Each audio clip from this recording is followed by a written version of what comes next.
Here with his take on the situation, former Speaker of the House, Newt Gingrich, also, of course, a Fox News contributor. Good morning, Mr. Speaker. Good morning. At the least, fantastic. At the least, the fact that folks are divided like this at least shows that that interview that Joe Biden did last week to try and turn the page on this didn't quite work out. Well, I think he has a unique challenge because the left wing of the Democratic Party has made such an enormous effort on these kind of attacks. You look back what they did last year to the proposed Supreme Court justice. Look what happened to Senator Franken in Minnesota. And so they really have a deep emotional commitment. And I think Biden is not meeting that commitment. And so what's happened is people first ignored it.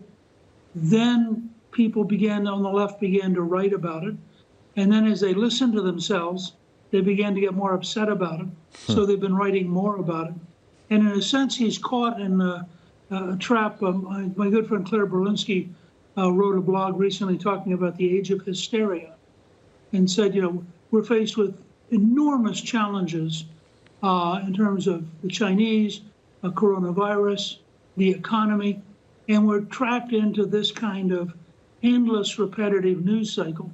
And I think that's what Biden is trapped in. He's got to figure out an answer that will satisfy his left, or this will just be a running sore from now to election day. It's a very big challenge for him. Well, here's Dan Henninger today in the Wall Street Journal. Joe Biden and the moralizers. Progressives invented moral trumping as a political weapon against their enemies. Now they've exhausted it, he writes.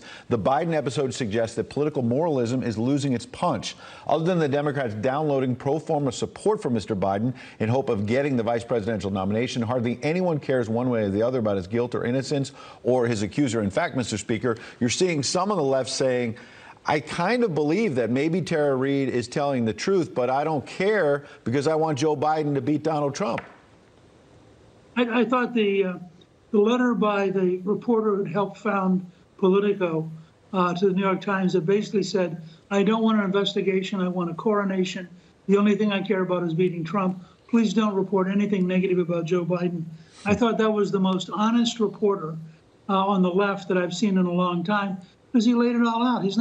He is not going to cover anything negative about Joe Biden if he can avoid it. And I thought that was refreshingly honest, even if it's a little disturbing in terms of the idea of an honest media. But I think this is a peculiar problem on the left because this is what they've staked their claim to.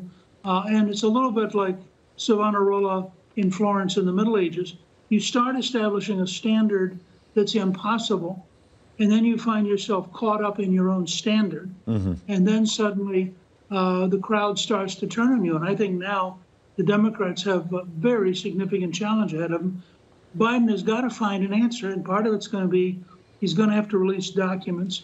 It's actually probably better for him, even if the documents prove that Tara Reade's telling the truth.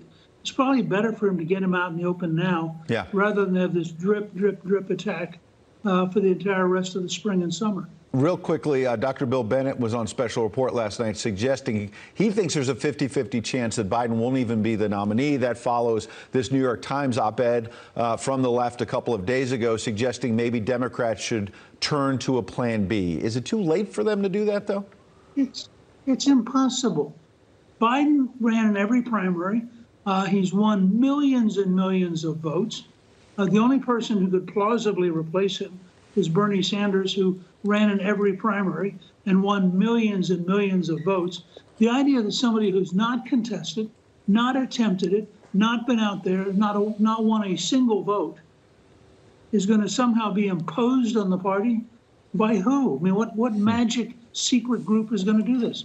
Biden will be the Democratic nominee because it's virtually impossible to replace him. And frankly, it would be such an outrage, it would shatter the party. I mean, people would be so offended at some secret group imposing Cuomo or anybody else that I think it would be just utterly impossible. Bernie Sanders might be pretty upset about that as well if it played out that way, Mr. Speaker. Newt Gingrich. Yeah, we appreciate your insights. Thanks for coming on.